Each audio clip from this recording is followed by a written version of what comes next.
Alicornae. The Legend of Starlit Sky. By Portal Jumper. Part 5. Chapter 1, Servant's Respite.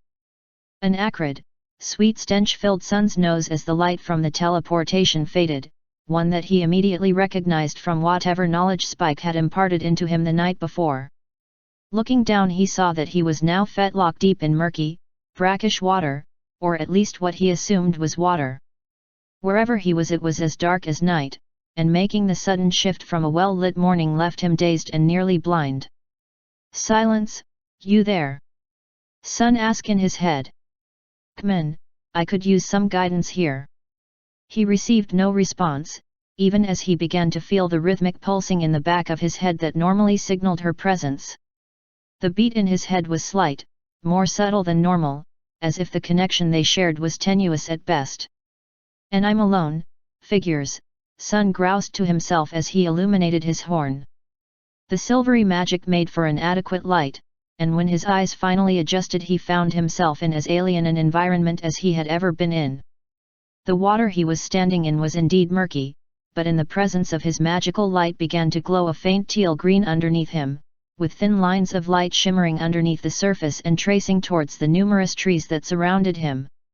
The bark of the trees was smooth with small nodules of wood that ended in a blunt point surrounding their bases. Each of these nodules was tipped with a small teal light, and the lines under the water traced up the trees, creating swirling, irregular patterns on their bark. Moss hung low off of the trees, swaying gently in the slight breeze.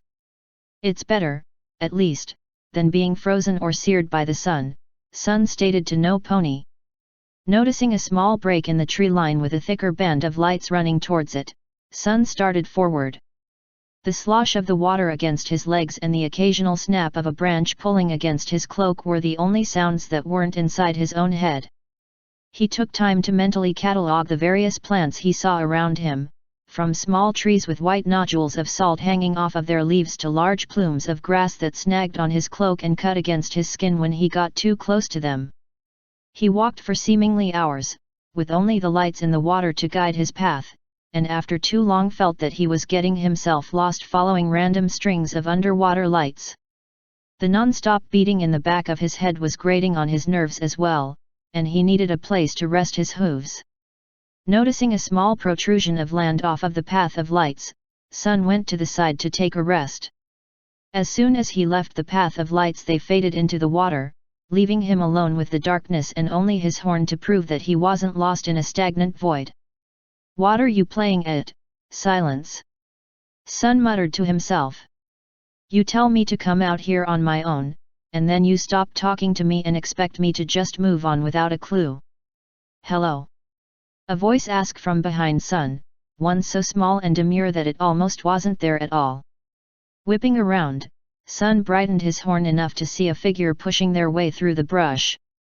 She was a pony, presumably female judging by the size and muzzle shape, who reflexively shut her eyes as he brightened up his horn.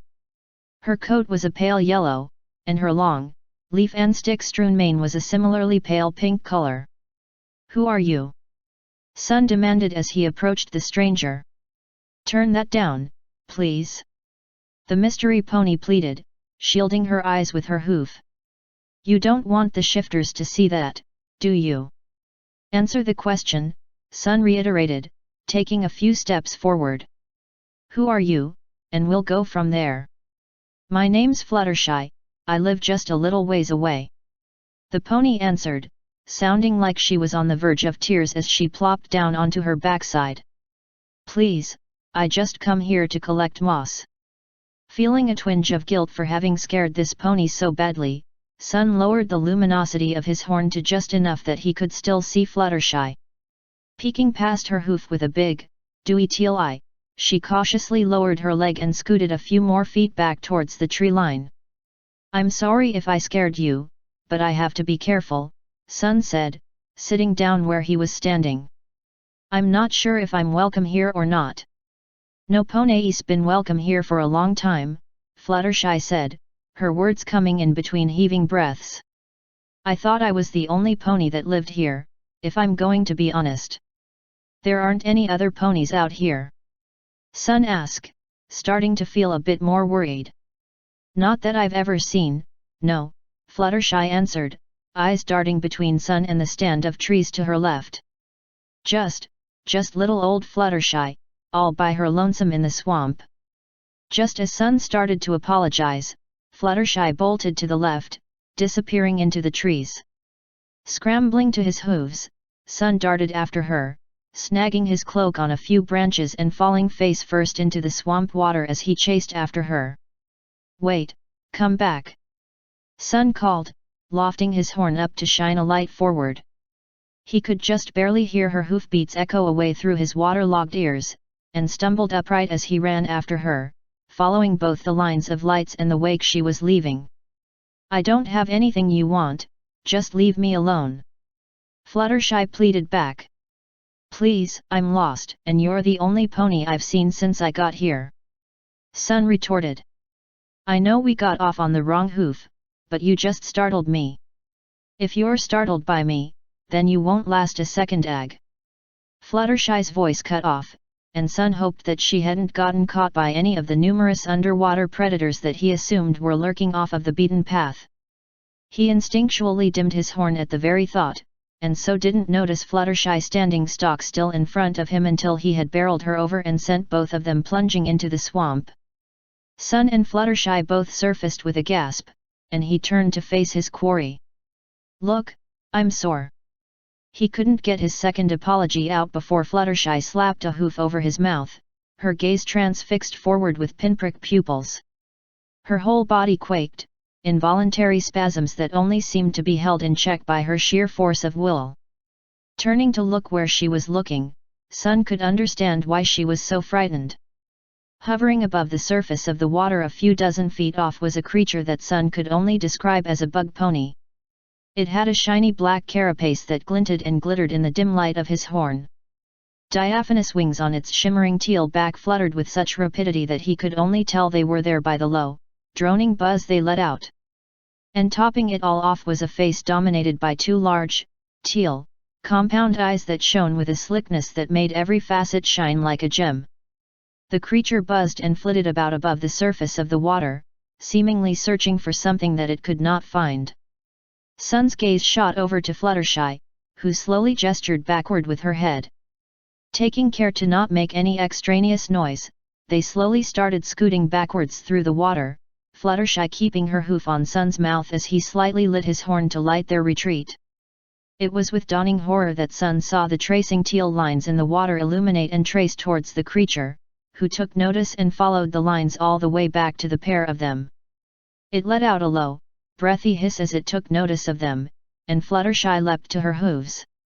Run! She screamed before bolting back the way they came. Sun didn't need to be told twice as he chased after her and away from whatever horror was behind him. Sun felt his breath burning in his lungs as he swerved between trees and around bushes, his horn now fully illuminated since the need for stealth was all but lost.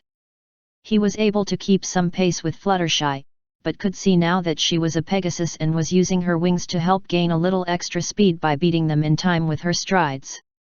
The horrific droning buzz behind him was starting to get closer and closer, and feeling his ill-timed confidence surge, turned to strike it down with a bolt of magic. As the silvery beam shot out from his horn, the bug pony deftly dodged in midair, and followed by what could only be called a smirk, it was enveloped in a glut of teal flame that, when they receded, exposed a perfect copy of Sun, down to the scratches he had gotten from the cutting grass. "What are you doing? Run!" Fluttershy called to him. "That thing will kill you. You get out of here, I'll hold it." A searing lance of pain streaked down Sun's side, as white-hot as the explosion in the mines, and Sun let out a cry of pain as he toppled into the swamp. His wound sizzled as his side hit the water, and before he could pull himself up a familiar hoof pressed his head down into the murky darkness. He rotated his eye to face the surface, and could see his own face, distorted though it was, staring back at him with a grim smile. Feeling the energy surging inside of him, Sun let out a muted scream of defiance from under the water and shot a beam of magic directly at his own face. The creature didn't have time to react before its head was engulfed in silver light, and when it toppled into the water his head, was little more than a charred skull.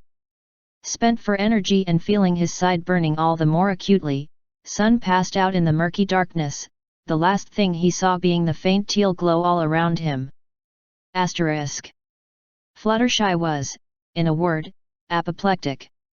In the space of the last 15 minutes she'd been threatened with death, chased through the dark by a unicorn with magic the same color as the lights from the misty veil, nearly been eviscerated by a shifter, and then saw the same unicorn turn its skull into a chunk of burned wood with a blast of magic that then seemingly killed him from sheer exhaustion.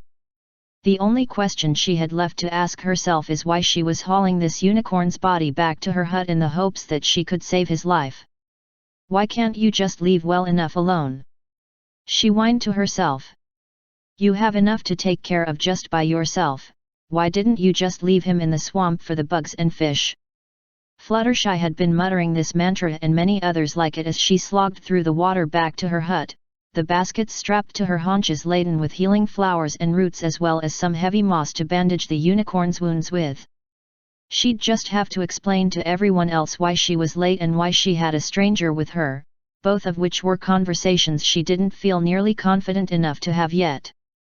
The first wave of relief hit her when she saw the familiar blue and green glimmering of the lanterns outside of her home, followed by another when she saw a few of her animal friends scurry out from the various cubbyholes and hastily crafted doors she had created for them over the years.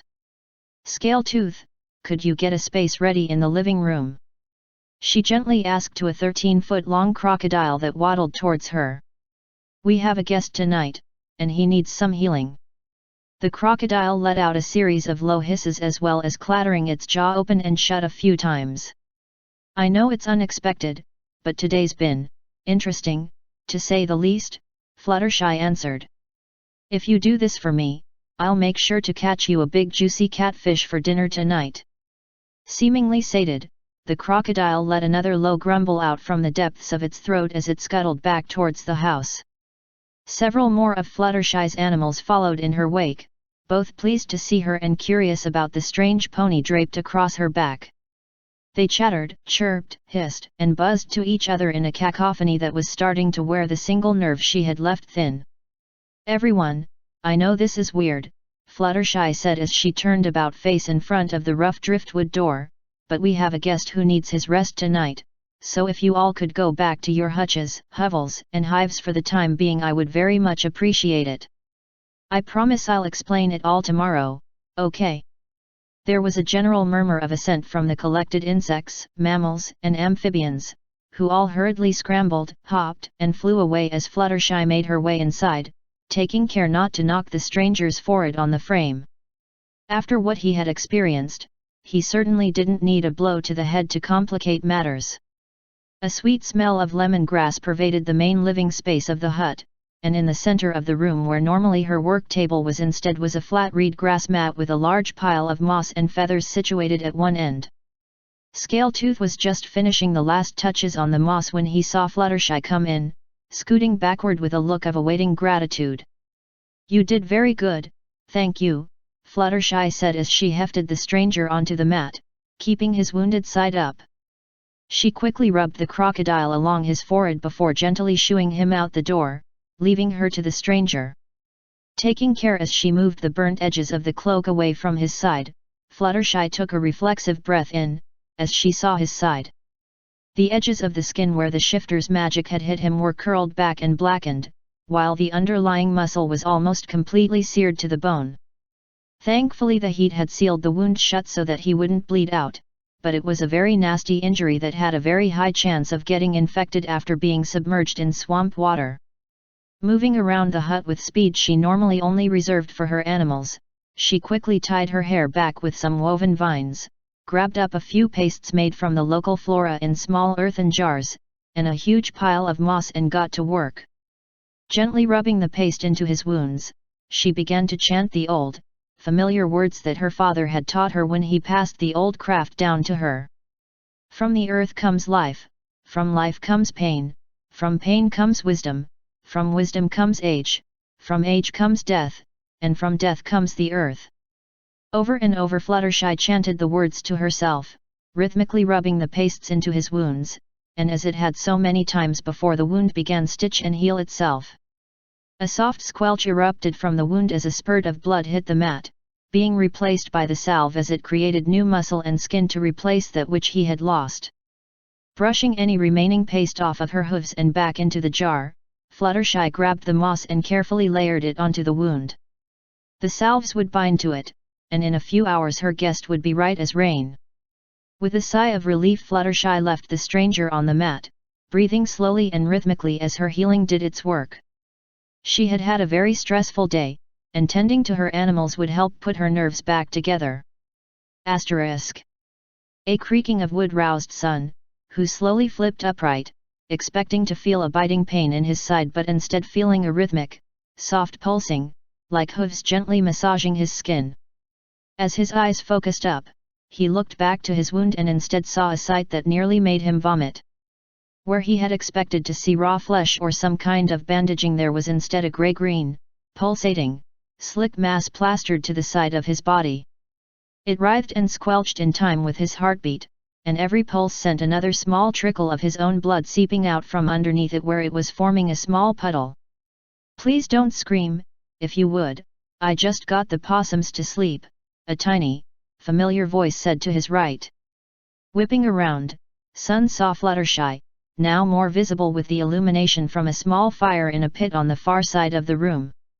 "What is this? What did you do to me?" Sun demanded. "It's healing your wound," Fluttershy answered, taking a step back towards the door she had just entered from. "You took a really bad hit from that shifter, and this was the only thing I knew how to do to help. I'm sorry." Sun looked back to the pulsating mass, for as viscerally disturbing to look at as it was, it didn't hurt, and as far as he could tell he was in better health than when he'd fallen under the swamp. "Then, thanks," Sun said, "and I'm sorry for pretty much everything that's happened since you snuck up on me in the woods."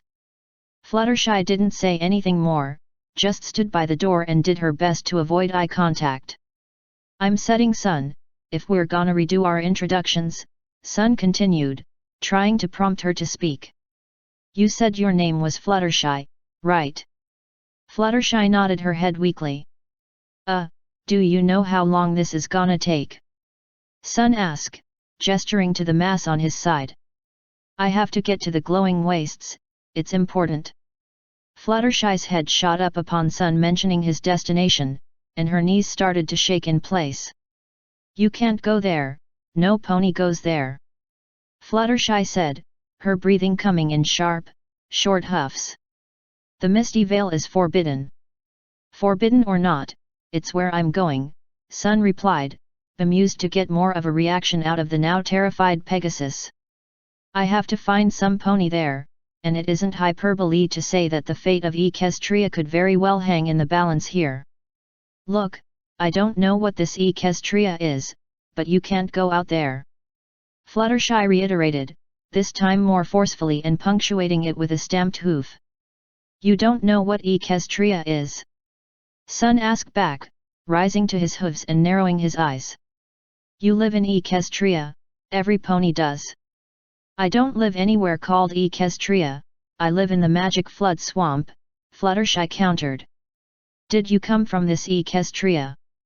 "I did, but that would be a very long story to tell to you, and I have to keep moving." A particularly forceful pulse from the mass struck a memory in Sun's head, one of the sensations that Spike had given him, and he rubbed his chin as a plan began to foment. "Say, how much longer is this thing going to take to work?" Sun asked. "If it's healing me, then I doubt I'm in a fit state to go anywhere. It should only be an hour or so until it fully absorbs into your body," Fluttershy stated, "and if I'm being honest, you could probably leave now if you'll just promise you won't go out to the Misty Vale." "Then it looks like I've got an hour to convince you to let me go," Sun said, sitting back down. "This is going to be something of a cut-down version of this story, considering I don't really have a whole day to tell it, but everything I'm about to tell you is the complete truth as far as I know it." Cocking her head curiously, Fluttershy sat down by the door, closing the latch with her teeth as she did. "You have 1 hour, and I don't want to tell you your business, but you had better use it well." Asterisk. A rhythmic pulse beat in the back of Silence's mind, one that she had come to expect and even relish in the last few weeks of the task that she had been bade. Sun had finally come to the wastes, and with that her job was now finished. Rising from her seated posture, her knees shaking and her chitinous wings hanging limp at her side, she shuffled her way across the hive, every hoof step a struggle. She had given so much of herself to Setting Sun, her knowledge, her power, her will. Her legs, wings, and even her horn were now riddled with holes from the dispersal of her vital essence, a state that she found pride in. She was so much like her beloved queen now, and soon would be reunited with her. The trip through the labyrinthine tunnels and walkways of the hive was grueling, but Silence's keen sense for her queen's position at all times was enough to see her to the end of her journey. All she had hoped to do was explain to Sun how much he had mattered to her in the end. He had given her a purpose that few drones like herself were ever given, and by serving him, she was able to most ably serve her queen. The dull green glow from the queen's chambers filled Silence with a warmth that her kind found very rarely, an almost euphoric state that invigorated her enough to try and break out into a run. Her hopes of rushing in with news of her success were dashed, however, when she lost her footing and fell forward past the threshold and found herself too weak to rise back to her hooves again. "My dear, precious drone, why do you carry on so?" asked the most soothing, sensuous voice she had ever had the pleasure to hear. This one has done its job most ably, Your Majesty," Silence replied, her voice quavering and weak from sheer exhaustion. "The unicorn has come, he is in the swamps to the east." A quiet clatter of chitinous hooves against soft hive floor grew steadily louder as her queen approached, and Silence found herself fortunate to see that their hooves were similarly marred indeed. A nimbus of bright green magic lifted Silence from the floor, her limbs and wings hanging limp even as her neck was gently held in place so that she could face her queen. "Ah, you are the one called Silence," the queen stated, her globular green eyes scanning up and down Silence's form. "He gave you that name, correct?" "He did, and now he is here, just as your Majesty asked," Silence answered. "You have been a most capable assistant, Silence, far more than your brethren. You may make a request of me, and if it is within fate's grasp I will grant it, for your aid to my cause." "This one wishes only to serve," Silence answered, the warmth rising in her chest again. "This one has only ever wished to serve." "Then serve you shall, until the cause is completed." The magic encompassing Silence's body quickly shifted from green to that familiar, lovely silver that she had gifted to Sun, and with rhythmic beats and pulses she felt the vitality return to her body. She had done well, and in her return to the heart she could rest after having served. It didn't even hurt when she faded away, a final kindness from the queen that Silence knew loved her. End of Part 5. Chapter 1, Servant's Respite.